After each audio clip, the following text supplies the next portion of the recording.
Hey guys, it's Snowbiter, and I've got another World of Tanks video here. This is a replay that I had with the E-50, which I figured I'd post and add commentary to, since the E-50M is currently the on track, even though it was on track not that long ago. I think it was only maybe 2 months ago that it was the on track. But anyway, I'm expecting to unlock the E-50M pretty soon, so I'll also be playing that in the next week and a half or so. And hopefully I'll get some replays with that tank as well that I'll be able to post. But I just thought I'd talk a little bit about the E-50 in over this replay. It's a pretty straightforward game. It's on Prokhorovka Encounter, and you're seeing me going to this area, I guess around F0. It tends to be where I go on this particular map and mode. Actually, even if it weren't Encounter, this is where I typically go with a medium tank when I spawn on the north side. I think it's a really good spot for controlling both the hill and the center town area.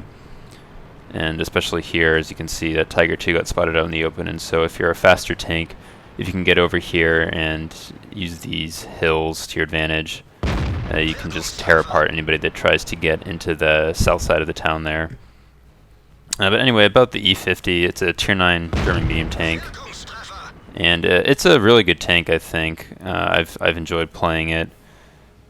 Maybe not completely your typical medium tank in the sense that it actually has pretty good armor and not a whole lot of mobility in terms of circling capability. I think it's actually not bad. Its top speed is pretty good, but it's a bit sluggish. The acceleration is kind of slow, I find, and so it's hard to kind of circle enemy heavy tanks with it. You tend to have to play more as a sniper and just kind of flank at a distance, or rush in for a final kill shot or something. So a lot of your engagements are going to be frontal engagements. As a result, I think more so than the T-54, which also has a pretty low penetration gun, I think the E-50 suffers a little bit more from that low penetration than the T-54 does.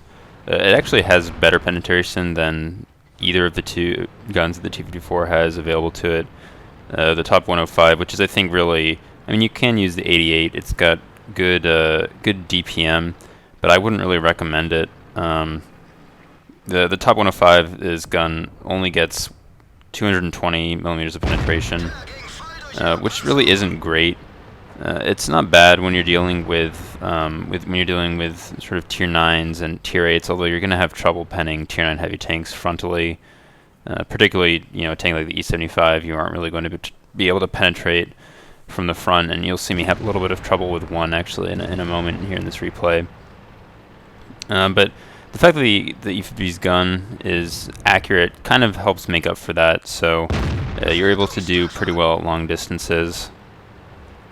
The reload on the gun is also pretty good. It's about just over a 7-second reload at 100% with a rammer, and vents, I believe, is the other. I'm pretty sure I'm running rammer and vents on this tank, and then I've also got binocs on to help with the spotting and sniping. But as you can see, I'm trying to shoot the cupola on the E-75, and the angle isn't great as it is, but 220 millimeters of pen, it's going to be difficult to do damage on that shot regardless. So there you saw me take a couple hits. I think I over-angled for that E-75, and he was able to get a shot on my side. And then I couldn't quite tell, but it looked like the T-34 got a shot into my cupola, which is, there's really nothing I can do about that. Generally speaking, the turret armor in this tank is pretty good, as well as actually the upper front plate is really strong. And so if you angle correctly, you'll get actually quite a few bounces. And there I'm bouncing shots from the side, it looks like. That T-54 is trying to shoot me, and I'm not actually sure where he's hitting me, but I get a couple bounces off of him, which is kind of lucky. I'm kind of in a weird spot. I'm playing pretty aggressively at this point. It looks like my team's going to win. And so this is something that I'll actually do pretty frequently. If I think my team is going to win, I'll play a little more aggressively than I would usually to try to get the most possible out of the game. And so I end up taking a lot of damage there in a pretty short span, but I get a bounce from that T-34 and get a kill shot on the artillery there, and I'm just kind of moving up, seeing what I can spot, and trying to do as much damage as possible really at this point. I got the kill shot on the M12, and there I get the kill shot on the GW Panther just before he's able to shoot me.